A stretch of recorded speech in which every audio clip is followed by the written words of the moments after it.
Welcome to Lucas Oil on the Edge. We have some great racing action from the 25th Annual Dairyland Classic Flat Track Motorcycle Race presented by Lucas Oil. Welcome to the calm before the storm. On the front line alone, 4 Grand National champions. Behind them, another couple. This is the who's who of the pro class here at the Dairyland Classic. It all comes down to a start or working hard for those 20 laps. Anyone could win here. Could have come out of the first row, a past champion here, or a Grand National champion. We have yet to decide, but the line is set, and we are ready to go racing. We hear them talking about those starts. I mean, you got to drive these things off the line as they slowly release the clutch. When I say slowly, it's not real slow, but it is a controlled release. As we take a look at the front row competitors, of course, if you just dump the clutch, you're going to roast the back tire, and they're going to drive away from you, as we see row 2 as well. So it is very controlled, very precise, and you have to be perfect for somebody to take the spot away. Chris Carr said earlier, the main thing you got to do is get a good start. Also key, of course, is where you do start at. And inside of row number 1 is a good place. Great battle right there. You can see them 2 wide deep, but right down on the bottom they go. That's where Chris said that it looked like the speed was. They try to get out of that black, shiny stuff, if at all possible, unless it starts to rubber up, and then there will be some grip there. You never really think, but you can look at it from right here. That's a great angle to see the black and to see how shiny it is.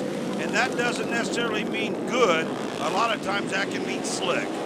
Well, just look at the constant corrections as Henry Wiles still leads this group around, but just constant corrections going on as these things want to step out, and that's about as close as you can get without causing disaster. Oh, Halbert's right in there, and he gets challenged and then passed by Mies. Mies doing a great job, and he's coming down to chase that #1 machine of Henry Wiles. Some of the most exciting racing you'll find anywhere, and talk about precision. These guys are amazing. You cannot flinch, though, when that front tire is right beside your knee. Oh, man, I tell you what, I thought they were crazy on the mile. Wow! Oh, another huge save. He's going to take the spot away as well. Forced his way right in there. If you flinch a little bit, then they take advantage of it. Boy, and he is rocking away from the pack right here. About 4 bike lengths lead right off the bat. He just seems like that baby's got a lot more steam than the rest of the pack. Now take a look at this, right back around the outside. We have not seen anybody pass on the outside as of yet. Can he hang on?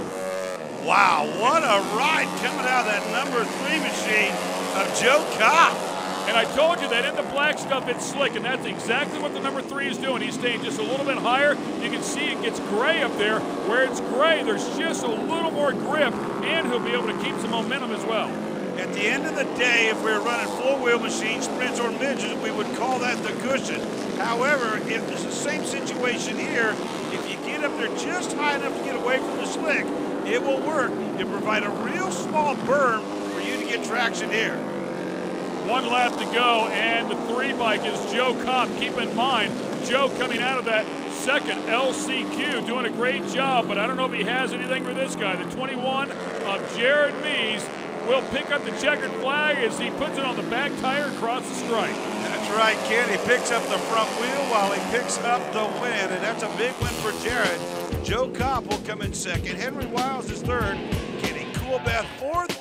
And Jethro Halbert rounds out the top 5 here. Jared Mies, great run tonight. It started off the start, maybe not what you wanted, but you made it up. Yeah, you know, we didn't quite get the whole shot, but we just kept it around the pole, and the bike was working awesome. My mechanic, Brent Armbruster, had the thing really working well. Let's talk about the pass on Henry Wiles. It looked like turn 2. You kept setting him up out of turn 2, kept pushing him, showing a tire, and then finally able to make it stick in 3 and 4. Coming off turn 4, he got real sideways, and I ran right in the side of him, and we started tangling. But, you know, it was a pass, and I'm sure you'd have done the same for me. It was good. It's tight, you know, short track racing. This is sometimes how you got to get around. So hats off to all the guys. Brent, my mechanic, doing a fantastic job, and all the people who helped put this event on. It's great. Lucas Oil, thanks a lot.